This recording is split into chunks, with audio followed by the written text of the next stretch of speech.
আমন্ত্রণ বিশ্ব বাংলায়, আপনাদের সঙ্গে আছে আমি সাবিনা সুলতানা। শুরুতে সংবাদ শিরোনাম। বিদেশগামী কর্মীদের জটিলতা নিরসনে 9 দফা দাবি, প্রবাসী কল্যাণ মন্ত্রণালয়ের সামনে বায়রার মানববন্ধন। মালয়েশিয়ায় 3 বাংলাদেশি সহ 64 অভিবাসী আটক, বিভিন্ন স্থানে চলছে ইমিগ্রেশন বিভাগের অভিযান। এবং ভিসা প্রক্রিয়া সহজ করতে বাহরাইন সরকারের সঙ্গে বাংলাদেশ দূতাবাসের চার্জ অ্যাফেয়ার্সের বৈঠক অনুষ্ঠিত, ফ্যামিলি ভিসা খুলে দেওয়ার অনুরোধ।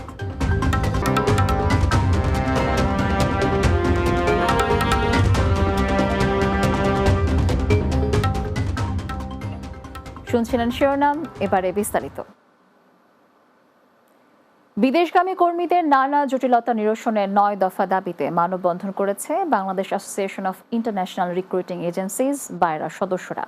বুধবার সকালে রাজধানীর প্রবাসী কল্যাণ ভবনের সামনে কর্মসূচিতে বিএমইটি ক্লিয়ারেন্স জটিলতা, বিমান টিকিটের অস্বাভাবিক মূল্য বৃদ্ধি ও মালয়েশিয়া শ্রমবাজারে সিন্ডিকেট তৎপরতা বন্ধের দাবি জানানো হয়। সংকট সমাধানে দ্রুত ব্যবস্থা নেওয়ার আশ্বাস দেন প্রবাসী কল্যাণ সচিব মোহাম্মদ রুহুল আমিন। বিস্তারিত আরিফুল ইসলামের রিপোর্টে। জনশক্তি রপ্তানি খাতের দীর্ঘদিনের নানা জটিলতায় কর্মী পাঠানোর ক্ষেত্র তৈরি হয়েছে খানিকটা স্থবিরতা। তাই এবার মাঠে নেমেছেন রিক্রুটিং এজেন্টদের সংগঠন বায়রার সদস্যরা। 9 দফা দাবি তুলে ধরেন কর্মসূচিতে অংশ নেয়া জনশক্তি রপ্তানি খাতের নেতৃবৃন্দ। এই জনশক্তি রপ্তানির খাত যখন যেন অব্যাহত থাকে, এর জন্য আমাদের আজকের এই প্রতিবাদ। গেজেট দিয়ে দিয়েছে ম্যান পাওয়ারের যে সৌদি আরবের তথা যে কোনো দেশের একজন যদি হয় তাকেও সত্যায়ন করে আনতে হবে। স্বচ্ছতার বাণী দিয়ে সেক্টর ধ্বংসের পায় তারা। জনশক্তি পাঠানো প্রক্রিয়া সহজ করতে প্রবাসী কল্যাণ মন্ত্রণালয়কে আরও দ্রুতগতির ব্যবস্থা নেওয়ার দাবি জানানো হয়। টিকিট হোক, মালয়েশিয়া হোক, অন্য কোনো দেশ হোক, কোন রকম সিন্ডিকেট বাইরা সদস্যরা সহ্য করবে না এবং করতে দেওয়া হবেও না। সরকারকে তড়িৎ গতিতে সিন্ডিকেট বিরুদ্ধে পদক্ষেপ নিতে হবে এবং সিন্ডিকেটদেরকে আইনের আওতায় আনতে হবে। মালয়েশিয়া কর্মী পাঠানোর সিন্ডিকেট প্রথা বাতিল, মানব পাচার আইনের অপপ্রয়োগ বন্ধ ও বিমান টিকিটের সিন্ডিকেট ও কালোবাজারিদের বিরুদ্ধে কঠোর ব্যবস্থা গ্রহণের দাবিও উঠে আসে এই মানববন্ধন থেকে। আমরা সৌদি আরবে লোক পাঠাচ্ছি, সর্বোচ্চ 35 থেকে 40 হাজার টাকায় একটা টিকিটের মূল্য ছিল। এই টিকিটের মূল্য বেড়ে এখন হয়েছে 90 থেকে 1 লক্ষ টাকা। আমাদের টিকিটের এই চড়া মূল্য এটি কোনো স্বাভাবিক মূল্য না। এটির জন্য যেই ধরনের মন্ত্রণালয়ের পদক্ষেপ নেওয়া দরকার, সেই পদক্ষেপটি মন্ত্রণালয়ের আগে নিতে হবে। মানববন্ধন শেষে Bangladesh association of international recruiting agency বায়রার সদস্যরা প্রবাসী কল্যাণ মন্ত্রণালয় বরাবর স্মারকলিপি প্রদান করে দ্রুত এর সমাধান দাবি করে।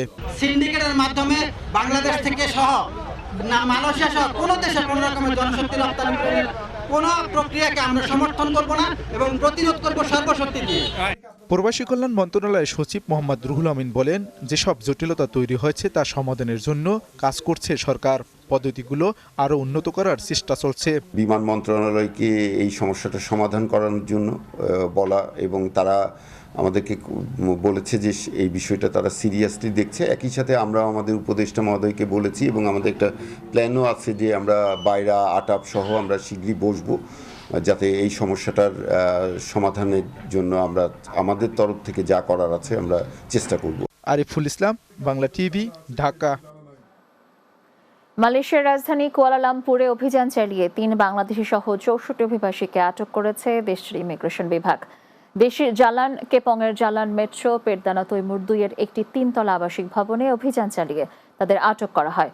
কুয়ালালামপুরের ইমিগ্রেশন বিভাগের পরিচালক ওয়ান মোহাম্মদ সৌপি ওয়ান ইউসুফ এক বিবৃতিতে জানান, 2 ঘন্টারও বেশি সময়ের অভিযানে 136 জনের কাগজপত্র যাচাই বাছাই করা হয়। এর মধ্য থেকে 10 জন নারী সহ 64 জন অবৈধ অভিবাসীকে আটক করা হয়েছে। আটকদের মধ্যে মিয়ানমারের 56, 3 জন বাংলাদেশি, 3 জন পাকিস্তানি ও 2 জন ভিয়েতনামের নাগরিক রয়েছেন। আটকদের কোনো বৈধ কাগজপত্র নেই। সৌদি, ওমান ও কাতার সরকারের মন্ত্রী ও গুরুত্বপূর্ণ প্রতিনিধির সঙ্গে বৈঠক করেছেন অন্তর্বর্তী সরকারের প্রবাসী কল্যাণ মন্ত্রণালয়ের উপদেষ্টা অধ্যাপক আসিফ নজরুল। সৌদি আরবে গ্লোবাল লেবার মার্কেট কনফারেন্সে অংশ নিতে গিয়ে তিনি বৈঠক করেন। সৌদি সফর ও সেখানকার বৈঠকে আলোচনা ও এর ফলাফল নিয়ে ফেসবুকে একটি স্ট্যাটাস দিয়েছেন তিনি লিখেছেন, সৌদি আরব আকামাবিহীন বাংলাদেশিদের বিষয়ে চাকরিদাতাদের দায় দায়িত্ব আরও কঠোরভাবে দেখার প্রতিশ্রুতি দিয়েছে। এছাড়া চাকরির চুক্তি আগেই বাংলাদেশের শ্রমিকদের কাছে পাঠানোর বিষয় বিবেচনা করবে বলেছে এবং পেশাজীবীদের সার্টিফিকেটের সত্যায়ন বাংলাদেশ থেকেই করবে বলেছে। স্ট্যাটাসে ওমান প্রসঙ্গে উপদেষ্টা লিখেছেন, ওমান সেখানকার সব বাংলাদেশিদের থাকার বৈধতা দেওয়ার প্রতিশ্রুতি দিয়েছে এবং দ্রুত বাংলাদেশ থেকে লোক নেবে বলেছে। কাতারও নানা প্রতিশ্রুতি দিয়েছে বলে পোস্টে উল্লেখ করেন প্রবাসী কল্যাণ উপদেষ্টা। বাহরাইনের পররাষ্ট্রমন্ত্রীর সাথে বাণিজ্য, বিনিয়োগ এবং বাংলাদেশি নাগরিকদের জন্য ভিসা প্রক্রিয়া সহজ করার বিষয়ে আলোচনা করেছেন বাংলাদেশ দূতাবাসের charge de affaires AKM Mohiuddin Kayes. এ সময় বাংলাদেশিদের জন্য ফ্যামিলি ভিসা সহ সকল ভিসা খুলে দেওয়ার অনুরোধ জানান তিনি। বাহরাইন প্রতিনিধি সম্রাট নজরুল ইসলাম সিদ্দিকী জানান, বাহরাইনের ক্রাউন প্রিন্স ও প্রধানমন্ত্রী সালমান বিন হামাদ আল খলিফা বরাবর প্রধান উপদেষ্টা ডক্টর মোহাম্মদ ইউনূসের প্রেরিত অভিনন্দন বার্তার পত্র হস্তান্তর শেষে এ আলোচনা করেন তারা। ক্রাউন প্রিন্সের পক্ষে বাহরাইনের পররাষ্ট্রমন্ত্রী ডক্টর আব্দুল লতিফ বিন রাশিদ আল জায়ানির কাছে অভিনন্দন বার্তাটি হস্তান্তর করেন AKM মহিউদ্দিন কায়েস। ডক্টর ইউনূস বাহরাইনের জাতীয় দিবস এবং রাজা হামাদ বিন ইসা আল খলিফার সিংহাসনে আরোহণের 25 বছর পূর্তি সহ বাংলাদেশ ও বাহরাইনের মধ্যকার কূটনৈতিক সম্পর্কে 50 বছর পূর্তি উপলক্ষে বাহরাইনের ক্রাউন প্রিন্স ও প্রধানমন্ত্রী বরাবর অভিনন্দন বার্তা প্রেরণ করেন।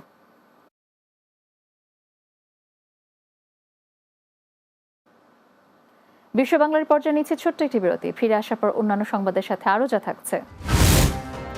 নোয়াখালীতে প্রবাসীর বাড়িতে হামলা ভাঙচুর, জরুরি সেবা 999-এ কল করে উল্টো হয়রানির শিকার হওয়ার অভিযোগ।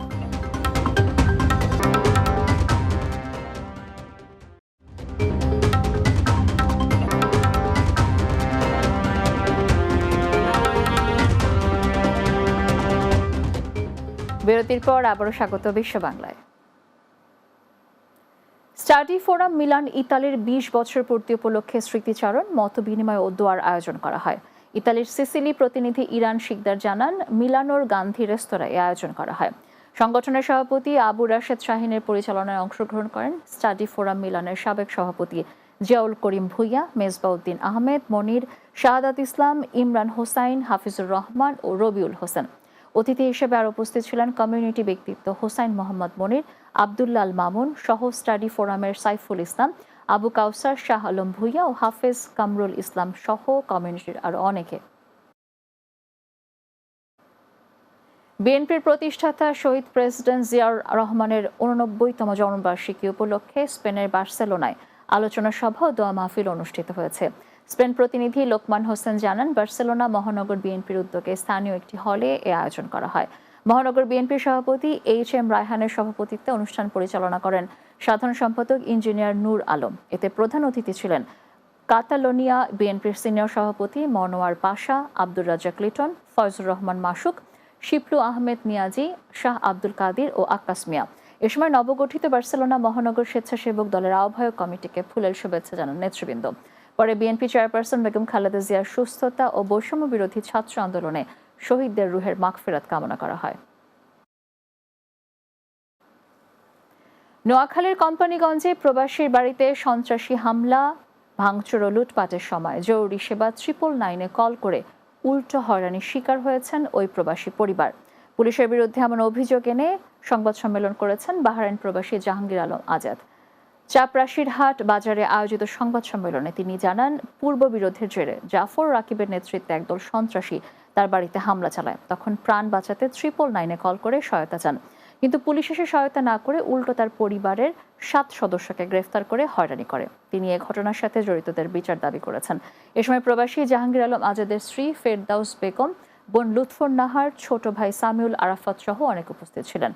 এই বিষয়ে কোম্পানিগঞ্জ থানার ওসি গাজী মোহাম্মদ ফৌজুল আজিম জানিয়েছেন, ঘটনার দিন তিনি ছুটিতে ছিলেন। মামলা হওয়ার আগে 12টা পর্যন্ত বলতেছে আপনাদেরকে ছেড়ে দিবেন, তাহলে আমরা 999-এ ফোন করে ভুক্তভোগী, ওনারা বলতেছে 999-এ ফোন দিয়েছেন তাই ধরে রাখা হয়েছে। তাহলে যে ভিকটিম সে কি 999-এ ফোন দিলে সেই ভিকটিমকে আটক করে নাকি যারা আসামি তাদেরকে আটক করে? আর আসামিরা দেদারছে আমাদের সেলের সামনে দিয়ে হাঁটতেছে, পুলিশের সাথে কথা বলতেছে। সেনাবাহিনী আসে, আমরা আমাদের ওই যে আজাদ মালদার আমার ভাই সাংবাদিক, উনি যে সেনাবাহিনী পাঠালে সেনাবাহিনীর মাধ্যমে আমাদেরকে আপনারা এখানে সেফ না, আমাদেরকে একটু দূরে নিয়ে ছাড়ি দিব, দূরে নিয়ে ছাড়ি দিলে আপনারা আপনাদের বাসায় আসতে পারেন, এ কথা বলে আমাদেরকে থানায় নিয়ে যায়। এর উপযুক্ত বিশ্বাস আমার বাড়ি ফিরে পেতে চায়, আমার তিলে তিলে গড়া এই বাড়ি। তারা আমার বাউন্ডারি ভাঙছে, গেট ভাঙছে, গ্লাস ভাঙছে, ফানির লাইন কাটি দিছে, কারেন্টও কাজা করে দিছে, একটা চাপা কল আছে ওটাও তুলে নিয়ে গেছে। নিজের গ্রামকে আলোকিত করার স্বপ্ন নিয়ে প্রবাসের মাটিতে গঠিত হয় আমিরাতে বসবাসরত চট্টগ্রামের রাউজান উপজেলার নদিমপুর প্রবাসীদের সংগঠন নদিমপুর প্রবাসী কল্যাণ পরিষদ। সংগঠনটির ৪র্থ বর্ষপূর্তি উপলক্ষে রোববার দুবাইয়ের আল মামজার পার্কে রূপসী নদিমপুর গ্রন্থের প্রকাশনা উৎসব ও বার্ষিক বনভোজন অনুষ্ঠিত হয়েছে। আবুধাবি প্রতিনিধি এম আব্দুল মান্নান জানান, অনুষ্ঠান বাস্তবায়ন পরিষদের আহ্বায়ক আলহাজ মোহাম্মদ ফরিদের সভাপতিত্বে অনুষ্ঠান পরিচালনায় ছিলেন এম শাহেদ সারোয়ার। এতে প্রধান অতিথি ছিলেন সংগঠনের প্রতিষ্ঠাতা আলহাজ মোহাম্মদ হাবিবুল্লাহ চৌধুরী। বিশেষ অতিথি ছিলেন সংগঠনের প্রতিষ্ঠাতা সদস্য আলহাজ মাওলানা মোহাম্মদ ফজলুল আজিম, মোহাম্মদ লোকমান আব্দুল আজিজ, জসিম উদ্দিন, মোহাম্মদ শাহ আমান, মোহাম্মদ রেজাউল করিম, ওয়াজের নিজাম চৌধুরী ও মোহাম্মদ খোরশেদ। এছাড়া উপস্থিত ছিলেন পরিচালনা পরিষদের সদস্য জাহেদুল ইসলাম, রেজাউল আজম চৌধুরী, নাসির উদ্দিন, আব্বাস উদ্দিন, আবুল ফয়েজ মোস্তফা, মোহাম্মদ শাহেদ, সদস্য সেলিম উল্লাহ চৌধুরী ও ওয়ালি নিজাম সহ অনেকে। পরিষদের মূল উদ্দেশ্য হল যে আর গ্রামের প্রবাসী যারা প্রবাসী কোনো দুঃখ কষ্ট আছে এবং গ্রামের মধ্যে যারা আর্থিক সমস্যার যখন ইয়ানোর সহযোগিতা লাই আর এই প্রবাসী কল্যাণ সবাইকে পেয়ে ভাষায় প্রকাশ করতে পারতেছি না আমাদের নদিমপুর গ্রামের সবাইকে পেয়ে। মধ্যপ্রাচ্যের দেশ আরব আমিরাতে আমাদের একটা নদিমপুর গ্রামকে তুলে ধরেছি। এইরকম একটা অনুষ্ঠানের মধ্যে দিয়ে আমরা আজকে এখানে উপস্থিত হতে পেরেছি, এটা আসলে বলার অপেক্ষা রাখে না। এটা আমরা সবাই আজকে আনন্দিত এবং খুশি। আবুধাবিতে IL T20 ক্রিকেট টুর্নামেন্ট, যেখানে খেলছেন বিশ্বের নামি দামি তারকা ক্রিকেটাররা। ক্রিকেট টুর্নামেন্ট ঘিরে উচ্ছ্বাসের শেষ নেই প্রবাসী বাংলাদেশিদের। দেশটির স্থানীয় সময় 6 ফেব্রুয়ারি সন্ধ্যায় সেমিফাইনাল ম্যাচ ঘিরে মোসাফফা সানাইয়ার বিভিন্ন সেক্টর থেকে ফ্রি বাসেরও ব্যবস্থা করেছে খেলাপ্রেমীরা। আবুধাবি প্রতিনিধি এম আব্দুল মান্নানের পাঠানো তথ্য ছবিতে আরও জানাচ্ছেন মাহমুদ রুবেল। আবুধাবির শেখ জায়েদ ক্রিকেট স্টেডিয়ামে চলছে IL T20 ক্রিকেট টুর্নামেন্ট। 12 জানুয়ারি থেকে শুরু হওয়া এই খেলায় বিভিন্ন দেশের আন্তর্জাতিক খেলোয়াড়রা অংশ নিয়েছেন, যা দেখতে প্রতিনিয়ত ভিড় করেন প্রবাসী বাংলাদেশিরা। অনেক ভালো লেগেছে, আর ফার্স্ট টাইম আমি ক্রিকেট দেখতে এখানে এসেছি লাইভ, সেটা দেখেও অনেক ভালো লাগতেছে। বাঙালিদের সবার প্রতি আহ্বান জানাবো, যাদের ফ্যামিলি এখানে আছেন আপনারা সবাই বাচ্চাদেরকে খেলামুখী করবেন। অনেক ভালো লাগছে, একটা নিউ এক্সপেরিয়েন্স পাইলাম। বন্ধু-বান্ধব সবাই মিলে আসছি, অনেক ভালো লাগছে। First time we watch the cricket match from the stadium. Usually we watch on the TV, but we feel really excited. আমাদের জন্য আমাদের ফ্যামিলির জন্য যে সুন্দর আয়োজন করেছেন সত্যি প্রশংসনীয়। দেশটির স্থানীয় সময় 6 ফেব্রুয়ারি সন্ধ্যায় সেমিফাইনাল ম্যাচ ঘিরে উচ্ছ্বাস বিরাজ করছে আবুধাবির বাঙালি কমিউনিটিতে। ম্যাচ ঘিরে ব্যবস্থা করা হয়েছে free ticket, free T shirt, free bus ও আপ্যায়ন। ফ্রি বাস থাকছে মোসাফফা সানাইয়ার বিভিন্ন সেক্টর থেকে। টুর্নামেন্ট শেষে থাকছে ফ্যামিলি কার্নিভাল। সবাই আজকে আসছেন, যারা যারা ফ্যামিলি নিয়ে আসছেন, আশা করি সবাই এনজয় করছেন। मेरी आप सबसे गुजारिश है कि कल जो मैच है यहाँ पर आफ्टरनून जितनी भी फैमिलीज हैं वो अपने बच्चों के साथ इधर कार्निवाल में आएँ, एंजॉय करें। यहाँ पर उनके लिए एंटरटेनमेंट है। প্রতিবারের মতো এবারও বিপুল সংখ্যক বাংলাদেশি প্রবাসী আবুধাবির বিভিন্ন জায়গা থেকে খেলা দেখতে এসেছেন। এমন আয়োজনে খুশি বাংলাদেশিরা। Mahmud Rubel, Bangla TV news desk.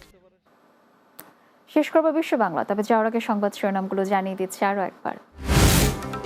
বিদেশগামী কর্মীদের জটিলতা নিরসনে 9 দফা দাবি। প্রবাসী কল্যাণ মন্ত্রণালয়ের সামনে বারডার মানববন্ধন।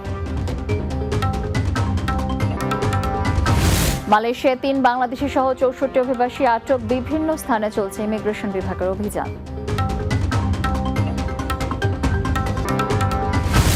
ভিসা প্রক্রিয়া সহজ করতে বাহরাইন সরকারের সঙ্গে বাংলাদেশ দূতাবাসের চার্জ দ্য অ্যাফেয়ার্সের বৈঠক অনুষ্ঠিত।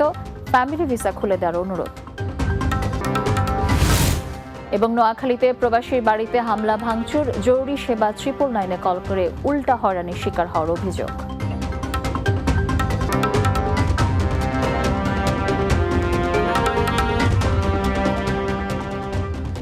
দর্শক, এই ছিল বিশ্ব বাংলায়। এতক্ষণ সঙ্গে থাকার জন্য ধন্যবাদ সবাইকে।